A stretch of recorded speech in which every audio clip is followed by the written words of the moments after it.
Ela parecia invisível, apenas mais uma trabalhadora anônima. Mas a coragem que ninguém esperava estava prestes a mudar tudo. Um cheiro invisível, um bebê em perigo e uma mulher comum prestes a desafiar a morte. O que aconteceu dentro daquela mansão vai explodir sua mente. Histórias como essa não são apenas para ouvir, são para sentir. Siga o Caminhos Marcantes no Spotify, Deezer ou Apple Podcasts e caminhe com a gente por histórias de superação, dor e esperança. Porque cada caminho deixa uma marca. Maria era uma mãe solteira que entendia o valor do silêncio. Não o silêncio sereno da meditação, mas o silêncio tenso e opressor que só o dinheiro pode comprar. Seu trabalho como diarista na mansão dos Alvarenga era coreografado ao redor da ausência e da pressa, e ela movia-se com a precisão silenciosa de quem não pode ser notada, mas deve ver tudo. Naquele palácio de vidro e mármore polido na Barra, onde até o ar parecia filtrado para um luxo insípido, Maria, aos seus 30 e poucos anos, era observadora constante. Sua rotina começava sempre no segundo andar, na suíte do bebê Arthur, um garoto de 10 meses com olhos azuis profundos e um temperamento surpreendentemente calmo. Era ali, em meio aos brinquedos de madeira importada e ao cheiro fraco, mas inconfundível, de talco de bebê caro, que a anomalia começou a se manifestar. Não era um cheiro forte, o que o tornava perigoso. Era sutil, uma nota metálica, quase adocicada, que pairava no ar-condicionado central. Ela o notou pela primeira vez há cerca de 10 dias. Era como o aroma de cobre queimando misturado a algo que azedava o doce. Ninguém mais parecia sentir. A doutora Patrícia Alvarenga, a patroa, uma cirurgiã plástica de sucesso, vivia em uma bolha de perfumes franceses e prazos apertados. O doutor Ricardo Alvarenga, o pai, um advogado financeiro, media a vida em lucros e perdas, e cheiros sutis, que não fossem de café torrado ou pneus novos, simplesmente não existiam no seu espectro de prioridades. Maria tentou ignorar, pensando ser algum produto de limpeza novo, mas a persistência do odor a incomodava. Era um persistente sussurro químico que roçava a nuca dela, sempre que ela se ajoelhava para limpar o carpete de seda branca que envolvia o berço de Arthur. Certa manhã, enquanto passava o pano de microfibra na cômoda de mogno, ela inclinou-se perto da saída de ar-condicionado para tirar uma mancha de impressão digital deixada por Arthur, e o cheiro a atingiu com mais força, frio, denso e estranhamente pesado, como se a própria ventilação estivesse tossindo uma nuvem invisível e tóxica. Ela estremeceu, não pelo frio do ar que saía, mas por uma sensação de deslocamento. A casa dos Alvarenga era impecavelmente mantida. Máquinas não falhavam ali. Eram trocadas antes mesmo de apresentarem o primeiro indício de falha. Este pequeno detalhe, o cheiro fora de lugar, era o primeiro sinal de que algo crucial estava se desintegrando sob a superfície do luxo. Maria levantou-se e observou Arthur, que estava deitado no berço, olhando para o moble de baleias de feltro. Ele estava sempre calmo demais. A hiperatividade normal de um bebê de 10 meses parecia suavizada nele. Ele não chorava muito, apenas respirava com uma quietude levemente acelerada. A princípio, Maria atribuiu isso à boa genética ou talvez ao excesso de conforto. Mas agora, o cheiro, a calmaria excessiva, a mente de Maria, treinada na arte da preocupação constante por ser uma mãe solo, começou a traçar paralelos inquietantes com o seu próprio filho, que ela deixava na creche comunitária todas as manhãs. Ela conhecia a diferença entre a tranquilidade e a letargia. O bebê Arthur estava operando em uma frequência sutilmente abaixo do normal. Naquela tarde, Patrícia passou apressada pela porta do quarto de Arthur, vestida em um terninho cinza impecável e o cabelo perfeitamente escovado. Ela parou brevemente, pegou um brinquedo de pelúcia e beijou rapidamente a testa do filho sem quebrar o ritmo de sua ligação telefônica de alta prioridade. Maria aproveitou a pausa de um segundo. Doutora Patrícia, ela disse, mantendo a voz baixa, quase um sussurro para não perturbar a conversa. Percebi um cheiro estranho, um cheiro que parece de metal, perto da saída do ar-condicionado aqui no quarto do Arthur. É bem fraco, mas está constante. Patrícia segurava o celular entre o ombro e a orelha, gesticulando com a mão livre enquanto ouvia um interlocutor distante. Ela lançou um olhar rápido para Maria, um olhar que passava através dela, como se Maria fosse um obstáculo transparente no caminho de seu dia. O olhar era cansado e impaciente, carregado com o peso de milhões de decisões financeiras e cirúrgicas, mas esvaziado de tempo para o trivial. Cheiro, Maria. Impossível. Os dutos foram limpos no mês passado pela empresa de climatização de luxo que Ricardo contratou. Eles usam filtros EPA triplos. A casa é pressurizada. Deve ser algum sabão novo que você usou. Não se preocupe com isso, sim? Apenas garanta que o tapete da sala de visitas esteja impecável. Teremos convidados importantes na volta. O cheiro então foi descartado. O aviso de Maria, a observadora silenciosa, foi arquivado como a preocupação exagerada de alguém de fora, de alguém que não entendia a complexidade do sistema de filtragem de uma mansão de 7 milhões de reais. Maria engoliu a ponta amarga da frustração. Ela era paga para limpar, não para diagnosticar falhas estruturais. E essa distinção de classe social era uma barreira espessa e fria. No entanto, sua intuição, a mesma que a fizera economizar cada centavo e lutar por seu filho, gritava mais alto que a hierarquia de trabalho. Ela voltou-se para a ventilação e observou um detalhe que não tinha notado antes. Acima da grade, encaixado discretamente no teto texturizado, havia um detector de monóxido de carbono.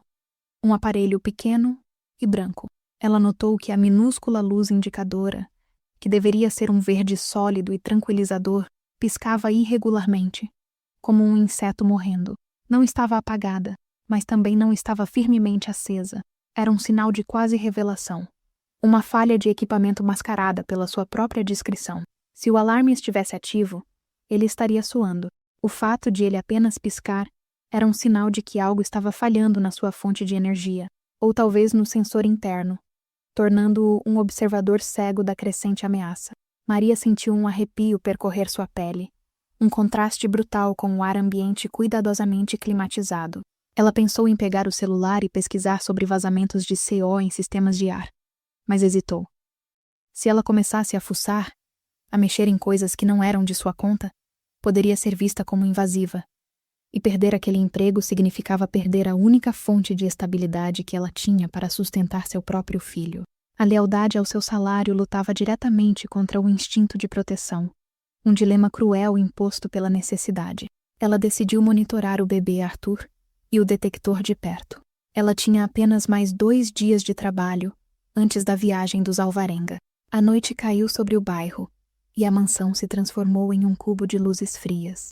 Maria terminou seu turno, pegou seu ônibus e voltou para sua casa modesta. Mas o cheiro, aquela sutil fragrância de doença mecânica, parecia ter impregnado suas narinas. Ela não conseguia parar de pensar na luz que falhava. A inquietação cresceu, pesando mais do que o cansaço de um dia inteiro de esfregar e polir. Ela sabia, com a certeza fria que só a experiência de superação ensina, que quando alguém está acostumado a ignorar os pequenos avisos, os grandes desastres vêm sem cerimônia. E o bebê Arthur, com seus olhos azuis distantes, era a personificação da inocência, presa nessa ignorância privilegiada. Os 2 dias seguintes foram preenchidos com a loucura da partida dos Alvarenga. Malas de grife eram empilhadas no hall. Ricardo apressava-se em ligações com Tóquio, enquanto Patrícia tentava conciliar um tratamento facial de última hora com instruções estressadas para Maria. A tensão era palpável, e o cheiro metálico no quarto de Arthur parecia se intensificar, embora ainda fosse fraco o suficiente para ser considerado uma falha menor. Uma ilusão olfativa, por qualquer um que não estivesse prestando a atenção de Maria. Maria continuou a limpar, mas seus olhos estavam fixos em Arthur. Ele começou a apresentar pequenos sinais que passavam despercebidos pelos pais. O bebê dormia mais do que o normal, e quando estava acordado, havia uma leve ruborização, um rosa não saudável em suas bochechas. Quando Patrícia o pegava, ela dizia: "Está quentinho, talvez uma leve febre de dente", e voltava a revisar sua lista de empacotamento. A negligência era passiva, não maligna, mas profundamente perigosa. Maria tentou o doutor, Ricardo. Ele estava na cozinha, tomando um expresso apressado. "Doutor, Ricardo", ela começou, mais assertiva desta vez. "Eu insisto, o ar-condicionado está com um cheiro ruim. E o Arthur? Ele parece um pouco mais cansado hoje." Ricardo pousou a xícara de porcelana com um clique irritado. "Maria, eu já disse que está tudo bem. Estamos atrasados para o aeroporto. Se fosse um problema real, O sistema de monitoramento de ar de 24 horas teria nos alertado. Temos a melhor tecnologia de segurança disponível. Você está sendo alarmista. Concentre-se no seu trabalho. Você é paga para manter a casa limpa e, durante a nossa ausência, cuidar do Arthur. A menção de que ela ficaria responsável pelo bebê durante a viagem de 3 dias atingiu Maria com o peso de uma responsabilidade inesperada. Eles tinham cancelado a babá de plantão, confiando em Maria, a diarista de confiança, para supervisionar Arthur enquanto estivessem em Mônaco. O salário extra era crucial para Maria. Mas agora, a pressão de ser a única adulta presente elevava o risco de ignorar o cheiro de um capricho para uma imprudência fatal. Senhor, e o detector de CO no quarto? A luz verde está piscando estranho. Talvez devessem checar a bateria antes de viajar. Ela tentou uma última vez. Apontando para a falha elétrica sutil, Ricardo sorriu de forma condescendente, um sorriso que reforçava a distância entre o status deles. Está bem, Maria. Vou ligar para o síndico para ele dar uma olhada no painel de controle central. Mas não se preocupe com isso. É um modelo de última geração. É apenas a bateria de reserva indicando que está em modo de descanso. Não se estresse com essas trivialidades. Apenas cuide do Arthur. Ele olhou no relógio. Sua distração evidente. Lembre-se, Maria. Você está no comando. Você tem o número do nosso médico particular e o do hospital mais próximo. Qualquer coisa mínima, chame a segurança do condomínio. Não hesite em usar os recursos. Mas eu sei que você não vai precisar. Eles partiram meia hora depois, em um carro preto com janelas fumê, deixando para trás um silêncio opulento e uma Maria com um nó apertado no estômago.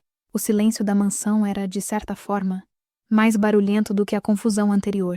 Era um silêncio que permitia que o cheiro metálico, que a essa altura se assemelhava levemente ao perfume de amêndoas amargas, um sinal perigoso e tardio de certos subprodutos químicos em combustão incompleta, embora Maria não soubesse o nome técnico da toxina, se instalasse sem o ruído do cotidiano para mascará-lo.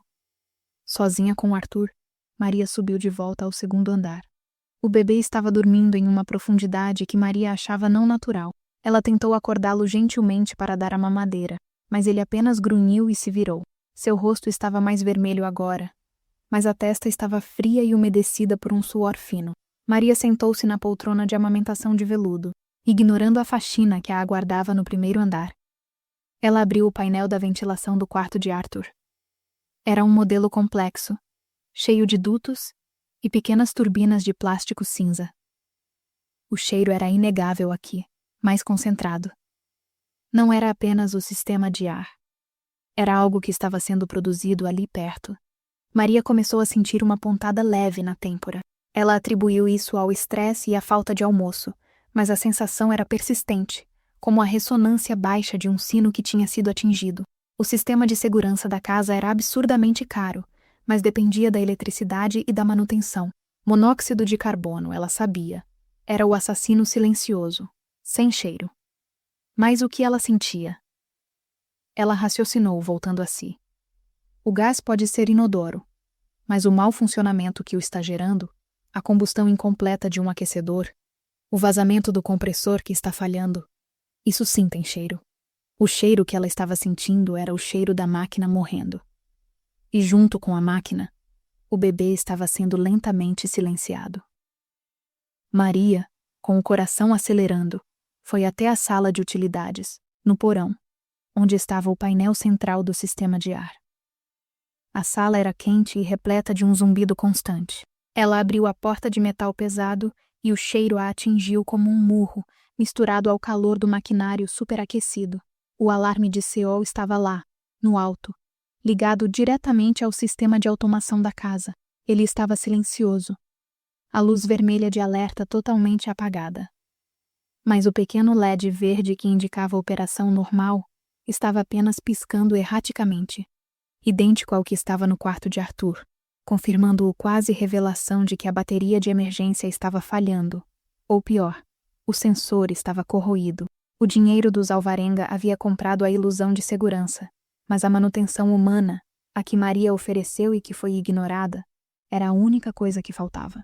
Ela fechou a porta rapidamente, o som do metal pesado reverberando. Ela não podia confiar no sistema de segurança. Ela estava sozinha. A responsabilidade pesava mais do que qualquer peso que ela tivesse levantado limpando a mansão. Ela era a única linha de defesa. Maria subiu as escadas correndo, a tontura agora mais intensa. O ar da casa parecia ter se transformado em algodão pesado. Ela se forçou a beber um copo de água na cozinha de ilha de granito. O instinto de autopreservação alertou-a sobre a necessidade de ventilação, mas sair correndo com Arthur ainda não era uma opção, não sem ter certeza. Se ela ligasse para a emergência, e fosse apenas um susto, ela perderia o emprego e seria ridicularizada como a faxineira histérica. Ela voltou ao quarto de Arthur. O bebê estava suado, pálido sob a vermelhidão artificial de suas bochechas. Quando Maria o pegou, ele estava mole, desprovido da tensão muscular saudável. Os olhos estavam semicerrados. Arthur, meu amor, acorde. Vamos brincar um pouco. Maria sussurrou, balançando-o. Ele não respondeu, apenas um gemido fraco e sem foco. Isso não era sono normal, era letargia. O medo gelado substituiu a tontura. Maria estava certa. O sistema estava injetando veneno. O cheiro no quarto estava quase inexistente agora. O que era paradoxalmente o sinal mais mortal, o monóxido de carbono, o verdadeiro assassino, havia suplantado os outros odores. Maria lembrou-se de um artigo que leu há muito tempo. O CO liga-se à hemoglobina mais rápido que o oxigênio. A letargia era a primeira fase. A confusão e a morte a próxima. E o vazamento, agora que os alvarenga estavam longe, havia atingido um ponto crítico. Maria pegou seu celular, as mãos tremendo. Ela não podia ligar para Patrícia ou Ricardo. Eles estavam em voo transatlântico. Ela ligou para o número do médico particular deles, que Ricardo havia dado a ela. O telefone tocou 4 vezes antes de cair na caixa postal. Olá, aqui é o consultório do Dr. Santos. Estamos fechados para o feriado prolongado. Para emergências, ligue para o 192. O pânico subiu como ácido. O 192. Ela discou o número da emergência. O telefone tocou infinitamente. Naquele bairro de alta segurança, as chamadas eram muitas vezes roteadas primeiro para a segurança privada do condomínio, que Maria sabia ser lenta e excessivamente burocrática. Ela precisava de ação imediata, não de um interrogatório sobre quem ela era e por que estava violando o silêncio do condomínio. Maria abraçou Arthur, sentindo o calor fraco de seu corpo. Ela precisava de ajuda, conselho, talvez apenas a confirmação de que sua intuição estava certa. Seu filho, que ela criou com tanto esforço, veio à sua mente. Ela pensou nas outras mães solteiras que conhecia, aquelas que equilibravam trabalho e perigo todos os dias, e como a união delas era, muitas vezes, a única rede de segurança real.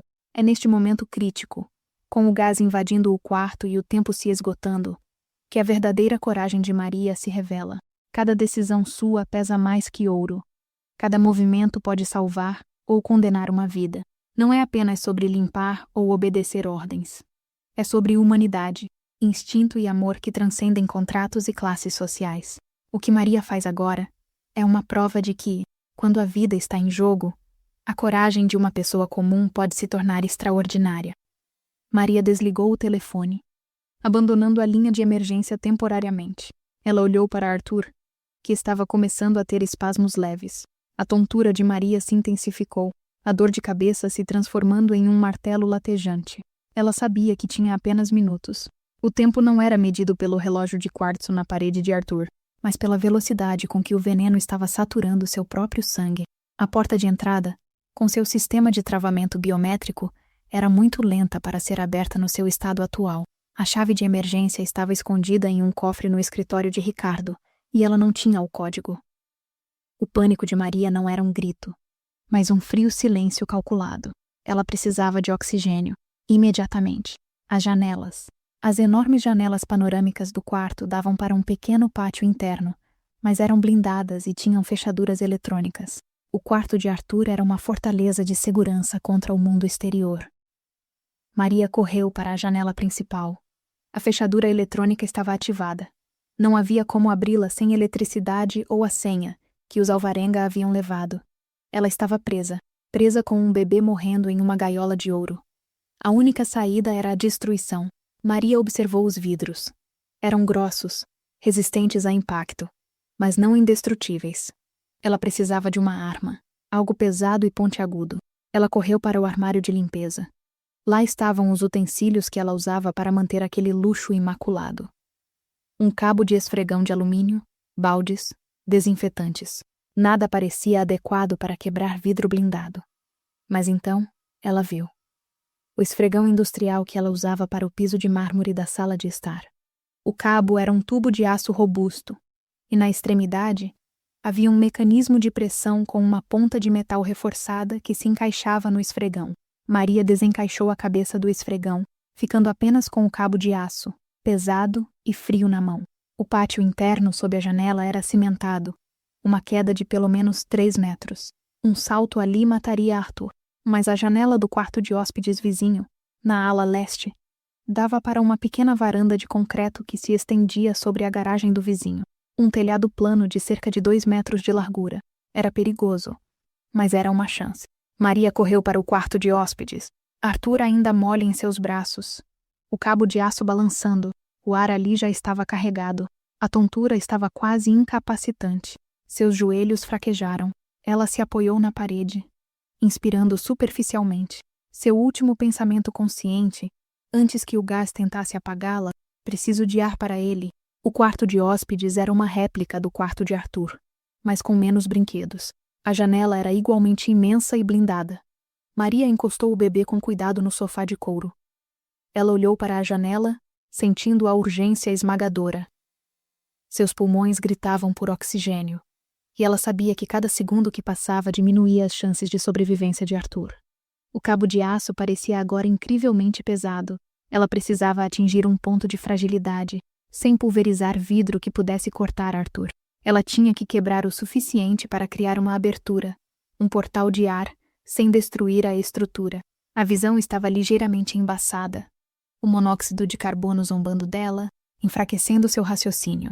Ela levantou o cabo, o metal frio escorregando na mão suada. O vidro era seu inimigo. Maria reuniu toda a coragem que a vida de mãe solo havia lhe ensinado. Ela não era mais a diarista invisível. Era a única protetora. O amor materno que sentia por Arthur, embora não fosse seu filho biológico, era indistinguível do amor por seu próprio filho. A vida é vida, e a humanidade não reconhece contratos de trabalho. Com um grito que não saiu, apenas um som rasgado e rouco que o gás suprimiu em sua garganta, ela desferiu o golpe.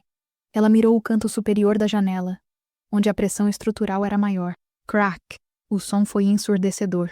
Um trovão em meio ao silêncio envenenado. O vidro, incrivelmente, não estilhaçou. Apenas se formou uma teia de aranha densa, como se o vidro estivesse segurando sua forma por um milagre estrutural. O vidro blindado era mais resistente do que Maria esperava. Ela cambaleou para trás, a cabeça girando violentamente. O veneno estava vencendo. Arthur, no sofá, começou a tremer incontrolavelmente.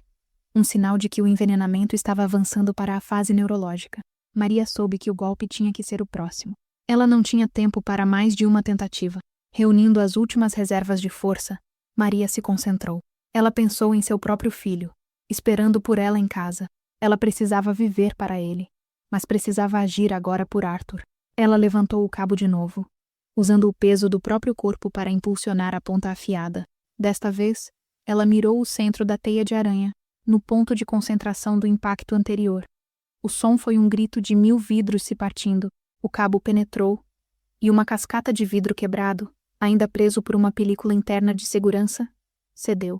O ar fresco da tarde, frio e carregado de umidade, invadiu o quarto com uma fúria salvadora. O cheiro de metal e amêndoas amargas foi momentaneamente varrido, substituído pelo oxigênio puro. Maria correu até a abertura, respirando desesperadamente.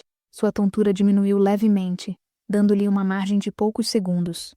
A abertura era grande o suficiente para passar, mas agora vinha o desafio final, a queda. A janela estava no segundo andar.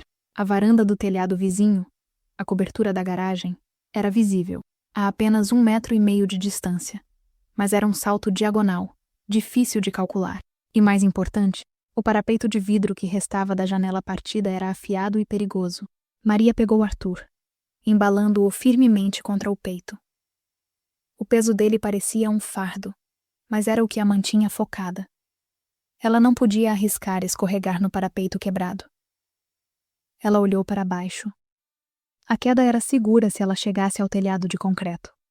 Se errasse, seria o pátio. Uma concussão para ambos.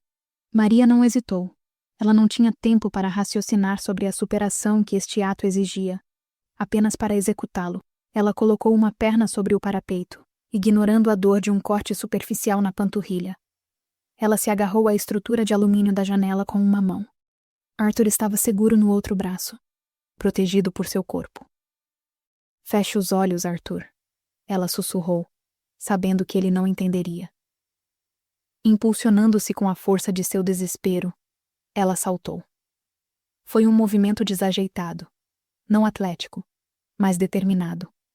Por um segundo, eles ficaram suspensos no ar, o silêncio do salto interrompido apenas pelo farfalhar da sua própria roupa. Eles caíram com um baque surdo e pesado no telhado plano de concreto. Maria usou as costas e a lateral do corpo como amortecedores, protegendo Arthur com uma manobra instintiva. A dor irradiou por seu ombro, mas o mais importante era o ar, puro, frio, vital. Ela se arrastou alguns metros, para longe da abertura tóxica, e deitou-se de lado, segurando Arthur. O bebê tossiu, uma tosse fraca, mas real. Seus olhos se abriram ligeiramente. O rosa não saudável de seu rosto começou a se desvanecer, substituído por uma palidez normal. O oxigênio estava chegando. Maria tentou se levantar, mas o veneno em seu próprio sistema, o estresse e o impacto do salto cobraram seu preço. Sua visão escureceu. A ponta da esperança que a mantinha firme quebrou, e o mundo girou. Ela abraçou Arthur uma última vez, o som da respiração fraca do bebê sendo o último som que ela registrou antes que a escuridão a engolisse, ali, no telhado frio e impessoal, a centímetros da segurança total. Ela desmaiou, mas Arthur estava seguro, exposto ao céu aberto, respirando a vida. A coragem de Maria havia triunfado sobre o cinismo e a negligência. Maria acordou com o som estridente das sirenes e a confusão de vozes. Ela estava deitada em uma maca, coberta por um cobertor de alumínio, fora da mansão dos Alvarenga. Arthur estava ao seu lado, em uma incubadora de transporte, conectado a um pequeno cilindro de oxigênio. Técnicos do corpo de bombeiros, vestidos em macacões amarelos, movimentavam-se rapidamente, isolando a mansão. A segurança do condomínio finalmente havia chegado, alertada pelo vizinho que ouviu o barulho ensurdecedor do vidro quebrando. Eles encontraram Maria e Arthur no telhado da garagem, inconscientes. A ação desesperada de Maria foi o único alarme que funcionou. No hospital, o diagnóstico foi rápido e inegável. Envenenamento grave por monóxido de carbono, com danos ligeiros, mas reversíveis para Arthur, graças à intervenção imediata. Maria, com um sistema circulatório adulto maior, havia absorvido uma quantidade perigosamente alta, mas sua rápida saída para o ar puro a salvou de consequências permanentes.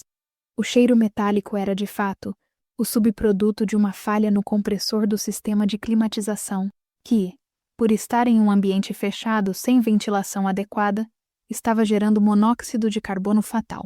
O detector de CO falhou devido a uma combinação de bateria fraca e corrosão no sensor. Um detalhe de manutenção básica que havia sido negligenciado em favor do luxo superficial. Os Alvarenga foram localizados em Mônaco. A notícia da tragédia potencial os atingiu como um choque gelado. Eles voltaram imediatamente, chegando ao hospital no dia seguinte, tensos, pálidos e desfeitos.